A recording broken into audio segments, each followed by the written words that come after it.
Hello, I'm Melissa Cochrane, the Senior Wellbeing Development Officer at Pharmacist Support. In case this is your first time meeting us, Pharmacist Support is an independent charity, and we offer a wide variety of free and confidential support services to those working and studying in pharmacy. If you'd like to know more about the support available to you, please visit our website, pharmacistsupport.org.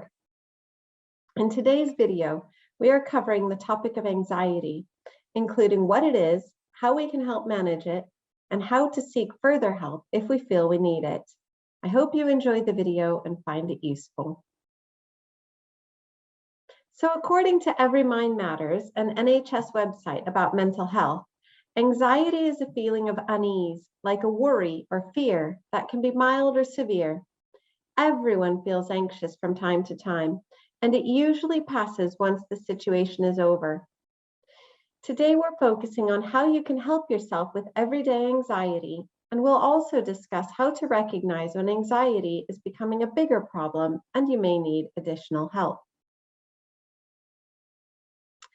Anxiety can cause a number of symptoms, from nervousness and feeling tense, to having a racing heart, sweating, and having feelings of dread or danger. These symptoms are related to the fight, flight, or freeze response. When our body feels we're in danger, it causes our bodies to activate a number of responses that are designed to help us to escape from physical danger. The problem is that most of what causes us anxiety or stress these days has nothing to do with this type of danger. These types of physiological responses cannot help us with a distressing email, for example, and unfortunately, it can be destructive for our bodies to go into this kind of a physiological response repeatedly over time. Having some feelings of stress or anxiety can be a normal part of life.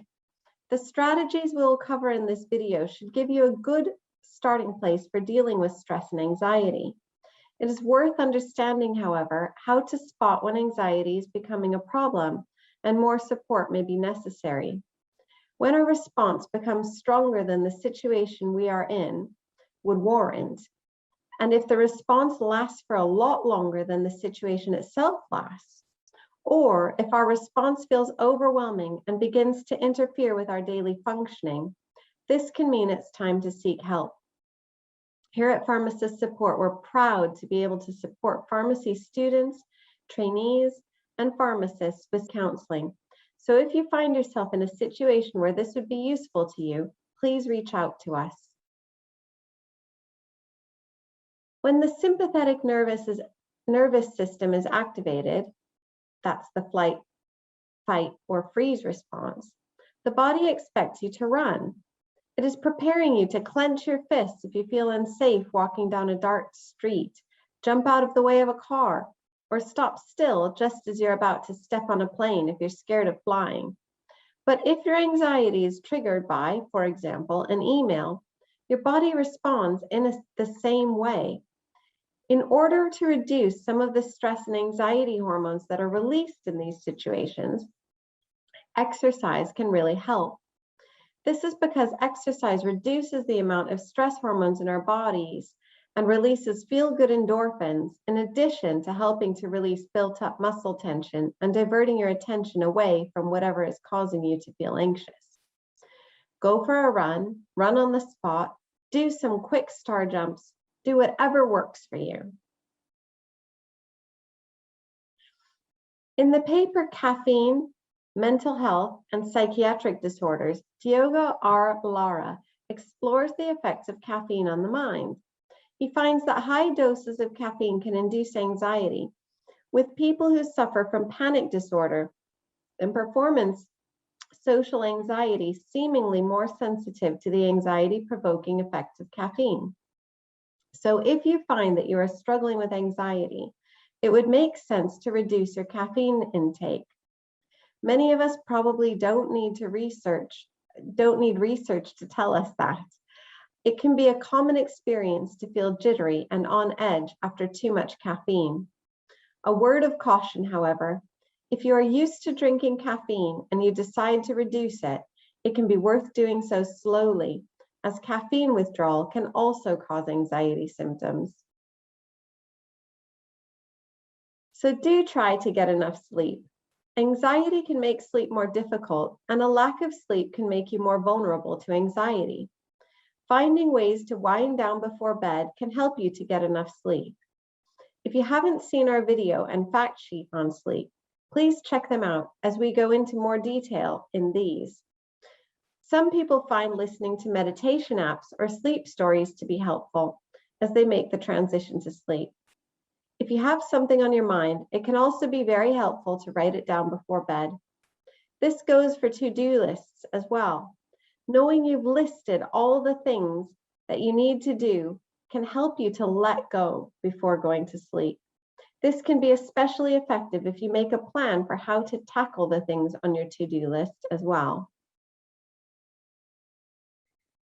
There are a number of relaxation and stress management techniques that can help with managing anxiety. In another video from this series, I teach 2 breath exercises to help create calm. If you haven't seen this video, it may be a good idea to check it out. All the videos I mention are ready for you to watch on our YouTube channel. Just search for Pharmacist Support. Mindfulness meditation can help to calm anxiety. Mindfulness is the deliberate practice of being present with whatever you are involved with. It is noticing the breath, sensations in the body, or your surroundings.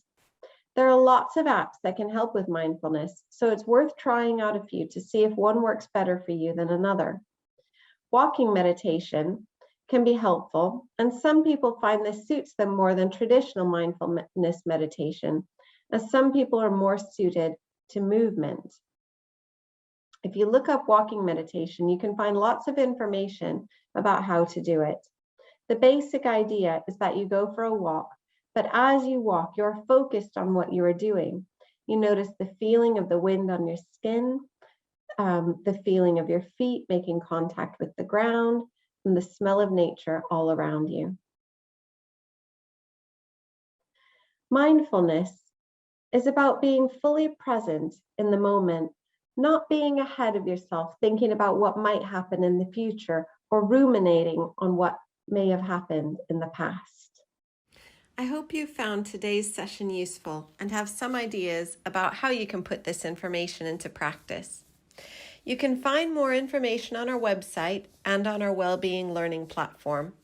We have lots of information available, including other short videos, workshops, and self-learning modules. You can also follow us on social media to keep up with the latest news, and we hope to see you again. Thank you.